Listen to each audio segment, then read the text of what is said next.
मुस्लिम धर्म में Mecca Medina बेहद ही महत्वपूर्ण और प्राचीन धार्मिक स्थल माना जाता है। इस्लाम धर्म में ऐसी मान्यता है कि मक्का मदीना मुसलमानों के लिए जन्नत का दरवाज़ा है, जिसे महज छू लेने के बाद एक मुसलमान के लिए जन्नत के रास्ते खुल जाते हैं। लेकिन मक्का मदीना के विषय में कई सारी कहानियाँ सुनने को मिलती हैं। इन सभी कहानियों में मक्का मदीना में शिवलिंग की कहानी बहुत ही मशहूर है। कई लोग इस कहानी पर विश्वास करते हैं तो कई लोग इसे मनगढ़ंत कहानी के रूप में कहते हैं। मुस्लिमों का सबसे पवित्र धार्मिक स्थल मक्का मदीना अरब में स्थित है। प्रतिवर्ष यहाँ पे दुनिया से लाखों संख्या में मुस्लिम मक्का मदीना में अपने गुनाहों की क्षमा मांगने और जन्नत पाने की इच्छा से यहाँ पे आते हैं। जिस तरह हिंदू 4 धाम तीर्थ करने के लिए जाते हैं, ठीक उसी तरह मुस्लिम तीर्थ करने के लिए मक्का हज करने जाते हैं। कहा जाता है कि मक्का में एक पवित्र काबा है, जिसका चक्कर लगाकर चूमने पर हज की यात्रा पूरी मानी जाती है। मक्का जाने तक के पूरे मार्ग में हर तरफ की नियमावली और निर्देश का उल्लेख रहता है। जेदा में यह निर्देश पहले ही दिया जाता है कि काफिरों का मक्का में आना मना है। यहाँ काफिर शब्द का उपयोग नास्तिक लोगों के लिए किया जाता है। हालांकि बाद में काफिर शब्द को हटाकर गैर मुस्लिम शब्द का उपयोग किया जाने लगा। यहाँ पर किसी अन्य धर्म के लोग जैसे हिंदू तो हिंदू, ईसाई, यहूदी, पारसी, बौद्ध और जैन भी प्रवेश नहीं कर सकते हैं। मक्का मदीना में शिवलिंग होने की बात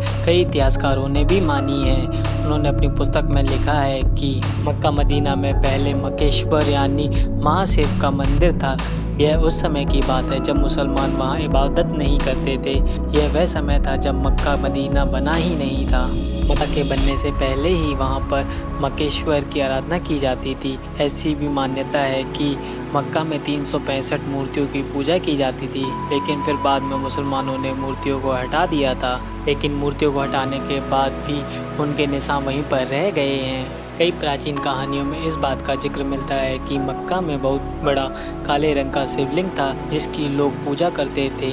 ऐसा भी माना जाता है कि वह शिवलिंग आज भी खंडित अवस्था में मक्का में मौजूद है। शिवलिंग को एक क्यूब आकार के बॉक्स बनाकर घेर दिया गया है, ताकि हिंदुओं को कभी भी इस बात की भनक ना पड़े और लोग इसी कमरानुमा घर की इबादत करते हैं। यह भी कहा गया है कि लंका का राजा रावण, जो बहुत बड़ा शिव भक्त था, एक दिन एक बड़ा सा शिवलिंग लिए अपने उड़न तस्तरी में लंका जा रहा था। लेकिन वह शिवलिंग इतना भारी था कि उन्होंने सोचा कि एक बार शिवलिंग को नीचे रखकर थोड़ा विश्राम कर लेता हूँ। फिर रावण ने शिवलिंग को जमीन पर रख दिया, लेकिन विश्राम करने के बाद रावण ने जब वापस शिवलिंग को उठाने की कोशिश की, तब शिवलिंग को उठा नहीं सका। वह वही स्थान जहाँ रावण ने शिवलिंग को रखा था, वह जगह मक्का ही है। मक्का के काबा के पास पवित्र झरना बहता है, जिसके पवित्र जल को ग्रहण करके लोग धन्य हो जाते हैं। हज करने के बाद मुस्लिम लोग इस पवित्र जल को अपनी बोतल में भरकर अपने साथ ले आते हैं। यह समानता बिल्कुल वैसी है जैसे लोग गंगा के निकट गंगा जल को अपनी बोतल में भर लेते हैं। मक्का में हज के दौरान कई सारी रीतियां वैसे ही निभाई जाती हैं जैसे हिंदुओं में पूजा के समय निभाई जाती हैं। लेकिन मक्का मदीना में शिवलिंग है या नहीं, इस बात का स्पष्ट प्रमाण नहीं मिला है। इसलिए ये सब कहानी आज भी एक लोक कथा मानी जाती है।